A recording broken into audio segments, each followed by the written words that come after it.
ভিডিওতে আমি তোমাদেরকে বলেছিলাম যে আমার চোখের কিছু সমস্যা হয়েছে, যার কারণে আমাকে এই অবস্থায় ভিডিও বানাতে হচ্ছে। আজও তার কোনো ব্যতিক্রম না। হ্যাঁ, অনেকাংশেই একটু কমেছে আমার, কিন্তু চোখের ফোলা ভাবটা বা লাল ভাবটা এখনও যেহেতু যায়নি, তাই ইউটিউবের গাইডলাইন্সের আগেনস্টে যাতে না যায়, দ্যাটস ওয়াই এই অবস্থাতেই আজকেও ভিডিওটা বানাতে হচ্ছে। আচ্ছা, আজকের এই ভিডিওটা খুবই ইম্পর্টেন্ট, খুবই গুরুত্বপূর্ণ মাধ্যমিক এবং উচ্চ মাধ্যমিক উভয় শ্রেণীর ছাত্রছাত্রীদের জন্য। আমরা সকলেই জানি এই মুহূর্তে মাধ্যমিক সহ উচ্চ মাধ্যমিক পরীক্ষার্থীদের একটা টেনশনের সিচুয়েশন বা একটা চিন্তার কিন্তু পরিস্থিতি বর্তমানে চলছে। কেন চলছে না, রেজাল্ট কবে বেরোবে বা সেই রেজাল্টে আমাদের কত মার্কস আসতে পারে, আমরা আদৌ পাস করব কিনা, আমাদের গ্রেস নম্বর দেওয়া হচ্ছে কিনা, পরীক্ষার খাতা সহজভাবে দেখা হচ্ছে না একটু কঠিনভাবে দেখা হচ্ছে, এই সকল প্রশ্নগুলো কিন্তু বর্তমানে আমাদের মাথায় চলছে, বা যারা উচ্চ মাধ্যমিক এবং মাধ্যমিক পরীক্ষা দিয়েছো তাদের কিন্তু মাথায় এগুলো চলছে বরাবর। তো সেক্ষেত্রে প্রত্যেকটা জিনিসকে আমরা আজকে ক্লিয়ার করব। এর সাথে আমরা এটাও আলোচনা করতে চলেছি যে তোমাদের রেজাল্ট কবে আউট হতে চলেছে, এবং যেই ডেটটা বলবো বা যেই সময়সীমাটা বলবো তার আগেও পাবলিশ হবে না এবং তার পরে তো হবেই না। ঠিক আছে, তো চলো ভিডিওটিকে শুরু করা যাক। আমার নাম বিক্রম, তোমরা সকলে দেখছো বিক্রম পাল ইউটিউব চ্যানেল। তো চলো ভিডিওটিকে শুরু করা যাক। আচ্ছা, ভিডিও শুরু হওয়ার প্রথমেই একটা কথা বলবো, আমি তোমাদের জন্য রেগুলার যে এই ভিডিও বানাচ্ছি এর বিনিময়ে আমি তোমাদের কাছে কখনো কিচ্ছু চাইনি, শুধুমাত্র একটি জিনিস ছাড়া, সেটা হলো চ্যানেলটাকে সাবস্ক্রাইব করে নোটিফিকেশন বেলটাতে অল দাবিয়ে দিয়ে পাশে থেকো আমার, যাতে আমি আরও ভেতর থেকে মোটিভেশন পাই তোমাদের জন্য ভিডিও বানানোর। ঠিক আছে, আচ্ছা প্রথমেই আমি তোমাদের সকলের কিছু প্রশ্ন রয়েছে সেগুলোকে ক্লিয়ার তো করবই, এছাড়াও তোমাদেরকে বলে রাখা ভালো যে তোমাদের যাবতীয় কমেন্ট আসছে না সেইগুলোকে আমি স্ক্রিনশট নিচ্ছি, মানে কাজ চলছে এই নিয়ে, আমি স্ক্রিনশট নিচ্ছি এবং আমাদেরই এই চ্যানেলে শর্টস হিসেবে আপলোড করছি।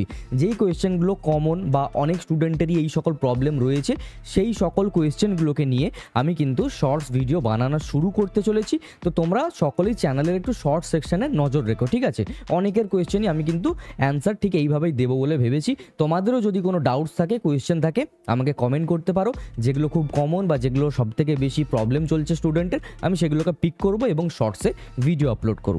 তো প্রথমত আমি তোমাদের সকলকে বলে রাখি যে তোমাদের এই বছর গ্রেস নম্বরের কি চলছে, সেটা মাধ্যমিক হোক সেটা উচ্চ মাধ্যমিক হোক, সেক্ষেত্রে তোমাদেরকে বলে রাখা ভালো, যেটা আমি বারংবার বলেছি, এই মুহূর্তে পুনরায় তোমাদের সকলকে বলার চেষ্টা করব, যদি তুমি খাতার মধ্যে কোনো একটা জায়গা ফাঁকা রাখো যেখানে বলতে পারি যে ফ্রি নম্বর অ্যাড করা যেতে পারে।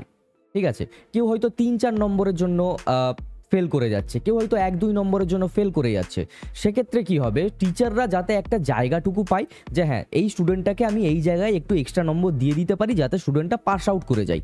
তো সেই অবস্থা যদি তোমার থেকে থাকে তাহলে কিন্তু তুমি অনায়াসেই গ্রেস নম্বরটা পাবে, কারণ পর্ষদ বা আমাদের সরকার বা আমাদের বোর্ড কখনোই চায় না যে তাদের স্টুডেন্টরা ফেল করুক। তাহলে ফেল করে কারা, এই প্রশ্নটা তো আসবেই মাথায়, যে অনেক স্টুডেন্টই তো ফেল করে।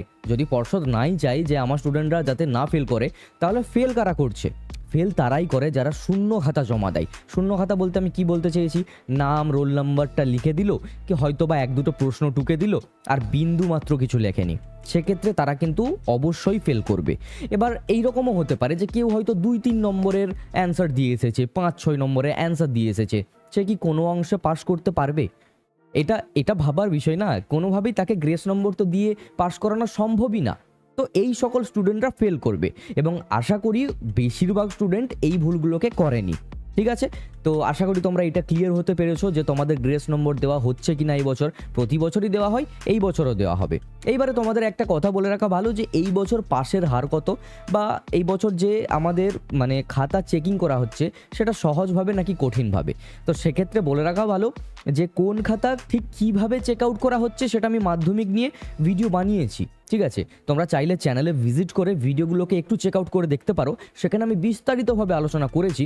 কিন্তু একটা কথা বলে রাখা ভালো, না সহজভাবে দেখা হচ্ছে না কঠিনভাবে দেখা হচ্ছে।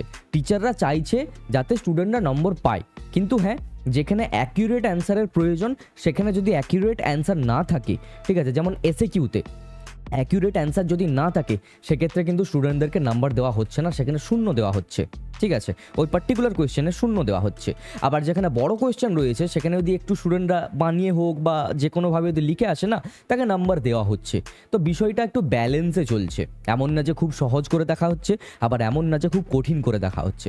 আই হোপ দ্যাট এই বিষয়গুলো তোমরা বুঝতে পেরেছো। এবার যদি বলি উচ্চ মাধ্যমিকের কথা, উচ্চ মাধ্যমিকের প্রশ্ন বেশ কঠিন হয়েছে, যেগুলো স্টুডেন্টের কাছ থেকে আমরা জানতে পারছি।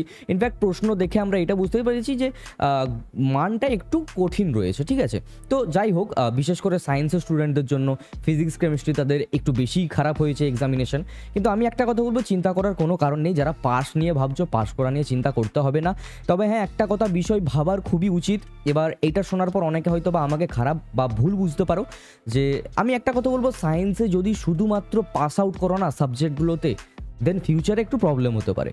ঠিক আছে, তো সেক্ষেত্রে শুধুমাত্র পাস আউটের কথাটা চিন্তা না করে ভাবো যে ভগবান যেন আমি একটু বেশি নম্বর পাই, একটু ভালো নম্বর পাই, যাতে ইন ফিউচার না কোনো প্রবলেম হয়। ঠিক আছে, তো এই হলো সম্পূর্ণ বিষয়গুলো, যেখান থেকে তোমরা অ্যাটলিস্ট এটা বুঝতে পারবে যে তোমাদের রেজাল্ট কী হতে চলেছে বা তোমাদের গ্রেস নাম্বার তোমরা পাবে কি না। এই বিষয়গুলো ক্লিয়ার হয়েছে আশা করি।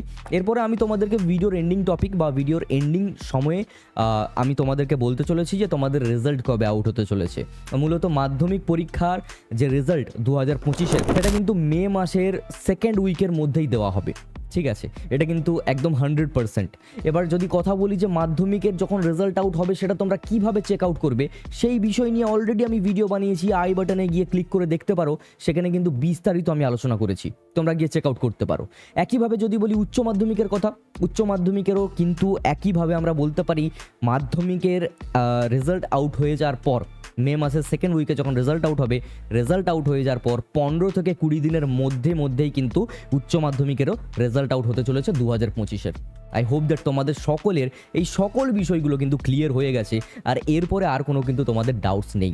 এছাড়াও যদি কোনো ডাউটস থাকে, কোনো জিজ্ঞাসা থাকে, কমেন্ট সেকশনে যাও এবং কমেন্ট করে আমাকে সবকটা বিষয় এক্সপ্লেন করতে পারো। তোমার যাবতীয় সমস্যা, সেই সকল সমস্যাগুলো কিন্তু কোয়েশ্চেনে হিসাবে লিখতে পারো কমেন্টে। আমি সেই সকল কমেন্টগুলোকে স্ক্রিনশট নিচ্ছি এবং শর্টস বানানোর চেষ্টা করছি, যেখান থেকে তুমি সহ তোমার মতো আরও স্টুডেন্টের সেম প্রবলেম থাকলে সলিউশন কিন্তু পেয়ে যাবে বা উত্তর তোমরা পেয়ে যাবে। তো এই ভিডিওটা ছিল এই পর্যন্তই। ভালো লাগলে অবশ্যই একটা লাইক করবে, সাবস্ক্রাইব করে নোটিফিকেশন বেলটাতে অল দাবিয়ে দাও এই টাইপের ভিডিও আরও পাওয়ার জন্য। আর অবশ্যই সাবস্ক্রাইব করবে, ঠিক আছে, অবশ্যই সাবস্ক্রাইব করবে, এটাই আমার চাওয়া পাওয়া, আর কিচ্ছু না। দেখা হচ্ছে পরবর্তী কোনো এক ভিডিওতে নতুন কিছু টপিক নিয়ে। সকলেই ভালো থেকো, সুস্থ থেকো, বাই।